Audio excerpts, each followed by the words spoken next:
Hello বন্ধুরা, জীবনের সহজ পাঠ চ্যানেলে তোমাদের স্বাগত। এটা হচ্ছে বৃহস্পতিবার রাত্রিবেলা আমি দোকানে, আর মুষলধারে বৃষ্টি হচ্ছে। বাজে ঘড়িতে প্রায় 11:30। নিশুতি নির্জন রাত, চতুর্দিকে দোকানপাট বন্ধ। বৃহস্পতিবার এখানে মোটামুটি দোকানগুলো বন্ধ থাকে, তবে আমি আর একটা দোকান পাশাপাশি খোলা থাকে।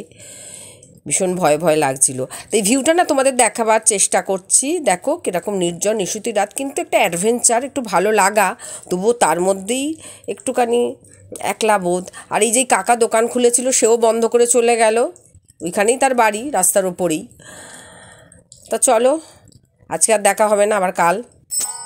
গতকালকে তো দেখতেই পেলে কি বৃষ্টি রাত্রিবেলা, আর আমি তো দোকানটা বন্ধও করতে পারছি না, কারণ ও দোকানে মালপত্র আনতে গেছে, আসছে না। একার দ্বারা অত বৃষ্টিতে বন্ধ করা সম্ভব নয়, একটু বৃষ্টির জল গায়েও লেগেছে। আর এমনি না কদিন ধরে গলাটা বেশ বসে আছে, মানে সর্দিটা বেশ ভালোভাবেই হয়েছে আর কি। ওই জন্যে একটু ভাবছি যে আদা দিয়ে চা খাবো। আর কালকে তো দেখলে রাত্রিবেলা যে ভিউটা দেখালাম, আর বৃহস্পতিবার ছিল তো সব দোকানপাট বন্ধ হয়ে যাচ্ছে, আর আমি একা নিভৃতে নির্জনে একা থাকাটা ভীষণ কষ্টদায়ক কালকে অনুভব করছিলাম। আর বারবার ধরে হাজব্যান্ডকে ফোন করছিলাম, আরে বাবা আসো না তাড়াতাড়ি। তার মানে একাকিত্ব কতটা যে ভয়ঙ্কর কালকে আমি অনুভব করেছি। যদিও বৃষ্টির শব্দ ছিল, দু একটা লোকজনের আনাগোনা ছিল, তাও নিজের মানুষ, নিজের লোক, নিজের পরিবার, একে বাদ দিয়ে জীবনে কখনো বাঁচা যায় না। চলো ওইদিকে রান্নাবান্নাগুলো মোটামুটি রেডি করে নিয়েছি, এবার রান্নাবান্নাগুলোতে করতে থাকি, তারপর আবার আসছি তোমাদের সামনে। গলার অবস্থা বেশ খারাপ, তাই ভাবছি কি যে আজকে না একটু দুধ চা খাবো। তাই জন্য দুধটাকে বসিয়ে দিয়েছি, দেখতে পাচ্ছ। আর দুধ চা যখন আমি করি না, খুব ভালোভাবে একটু আদা দিয়ে, ভালো করে চা পাতা দিয়ে, যেন গলাটা ছাড়ে। কারণ গলাটা কথা বলতে আমার অসুবিধা হচ্ছে, এখনও গলাটা ভার হয়ে আছে, আর ঢোক গিলতে অসুবিধা হচ্ছে। তোমরা বুঝতেই পারবে আমি কথা বলতে বলতে বারবার ধরে ঢোকটা গিলছি। তা চা পাতা দিয়ে দিয়েছি, একটু ভালো করে আদা দিয়ে ফুটিয়ে নিয়ে চাটা একদম বসে শান্তি করে খাবো। চলো চাটা করে নিই আগে, তারপরে আবার আসছি।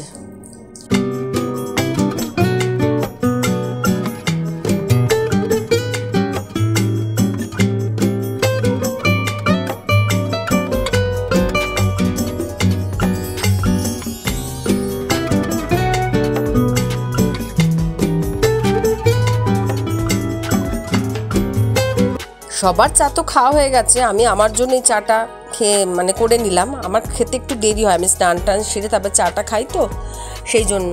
তাই যত সুন্দরভাবে যত ভালোভাবে চা করে খাই না কেন, আমার চা খেতে গেলেই সেই আগের কথা মনে পড়ে, বাপের বাড়িতে যখন ঠাকুমা দাদু সবাই, আর তখন তো চা খেতাম না, তখন এই একটুখানি চায়ের জন্য না সবার কাছে চাইতাম। ঠাকুমাকে মা বলতাম তো, আর বলতাম মা আমাকে একটু চা দেবে তুমি খাওয়ার পর। তখন ঠাকুমা সেই চা খেয়ে একটু চা রেখে দিত।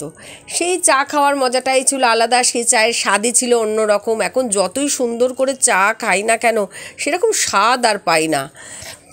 একদম 4টে বিস্কিট নিয়ে নিয়েছি, কারণ খেতে খেতে মানে সকালবেলা আমার জলখাবার খেতে খেতে প্রায় 11:45 বেজে যায়, কারণ হাজব্যান্ড বেরিয়ে যায়, কিছু কাজকর্ম থাকে, সেগুলো গুছিয়ে নিই, তারপরে জলখাবার খাই।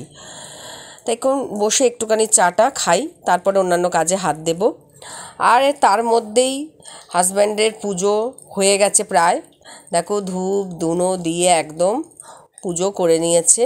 সকালবেলা এই একটা বড় কাজ হাজব্যান্ড আমার করে দেয়, আর নাহলে আমি যদি পুজো করি সমস্ত কাজকর্ম সেরে অনেক বেলা হয়ে যায়। তার মধ্যে হাজব্যান্ডকে তার খাবার রেডি করে দিয়েছি তার মতো করে, কারণ এরপরে বেলায় রান্নাবান্নাগুলো করব। তাই সকালবেলা প্রতিদিনই একটা কিছু সেদ্ধ থাকে, একটু ঘি, আর আজকে না লাউ ছিল জানো তো, সেই বড়ি দিয়ে লাউয়ের নিরামিষ তরকারি করেছি, লাউ দিয়ে ডাল করেছি, আর 2টো মাছ ভেজে রেখে দিয়েছিলাম। সেই মাছ ভাজাটাই একটুখানি মানে শুকনো শুকনো মতো করে পেঁয়াজ দিয়ে করে দিয়েছি, ব্যাস এই দিয়ে ওর খাবার হয়ে যাবে। আর তার মধ্যে তো টিফিন আছে, সেই টিফিনও রেডি করতে হচ্ছে। আজ ঘুগনি করেছি, টিফিনে রুটি করেছি, এইগুলো থাকে, আনুষঙ্গিক অনেক কাজকর্ম সকালবেলা থাকে। ওই জন্যেই না সবার রান্নাটা একসাথে সব মাছ আমি করতে পারি না সকালবেলা, বাদ বাকি যেটুকু থাকে সেগুলো সবসময়ই বেলার দিকে করার চেষ্টা করি, তাহলে কি ধীরে সুস্থে শান্তিতে করা যায়। আর সকালবেলা তাড়াহুড়োর মধ্যে দিয়ে কিন্তু এতগুলো কাজ একসাথে করা যায় না।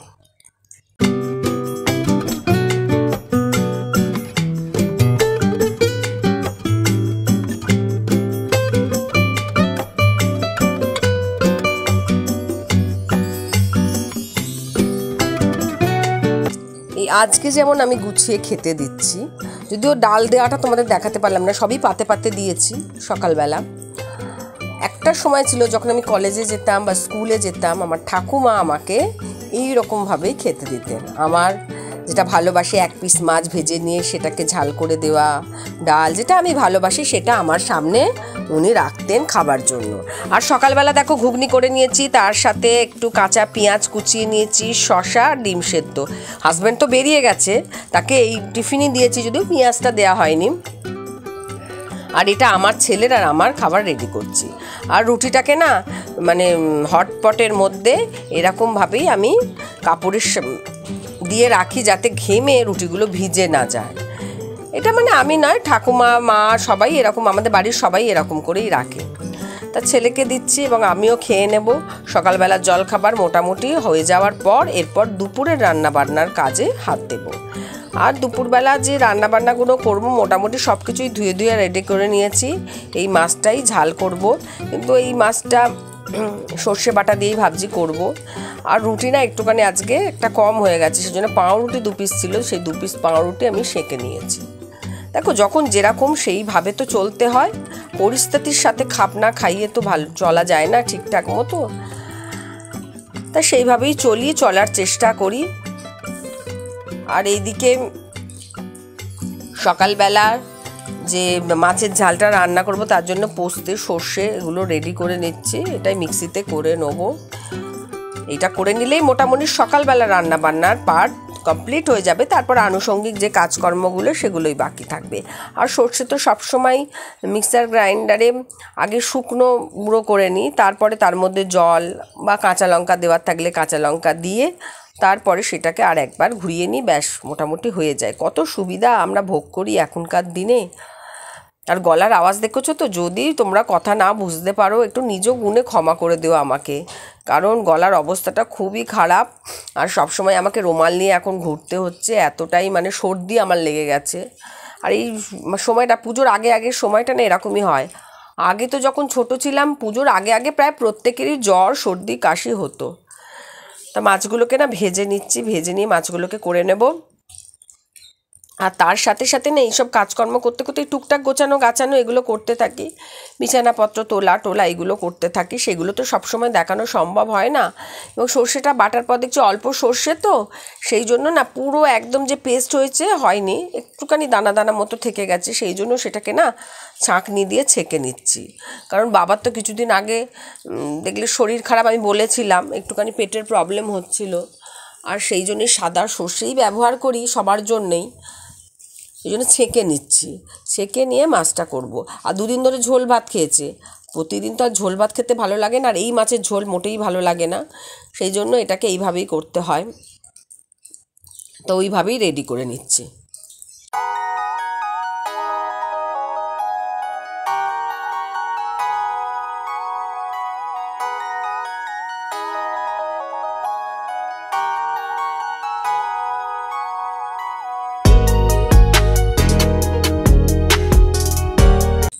কোনো কাজ দেখতে যতটাই সোজা সাপটা মনে হোক না কেন, প্রত্যেকটা কাজের পেছনে না অনেক পরিশ্রম থাকে, অনেক পরিকল্পনা থাকে, অনেক খরচ থাকে। প্রত্যেকটা কাজের পেছনে খরচ বলতে কি, কোনোটার পেছনে 1 টাকা খরচ, কোনোটার পেছনে 10 টাকা খরচ, কোনোটার পেছনে 100 টাকা খরচ, কিন্তু মূল্য প্রত্যেকটারই আছে। 1 টাকার মূল্য থাকা দরকার, কারণ 1 টাকা থেকেই কিন্তু 100 টাকা হয়। আর এখানে উচ্ছের সেদ্ধটা তোমাদের দেখাতে ভুলে গেছিলাম, আর হাজব্যান্ডকে দিতেও ভুলে গেছি। তো উচ্ছের সেদ্ধটা মেখে নেব। আজকে আলু দিইনি উচ্ছের সাথে, শুধু উচ্ছের সেদ্ধ দিয়েছি। আর এবার তো হাতটা একটু ফাঁকা হয়েছে, তাই যা কিছু গাছানোর কাজগুলো এই সময় করে নিই। একটু ফুলদানির ফুলগুলোকে একটু ঝেড়ে পুছে নিই।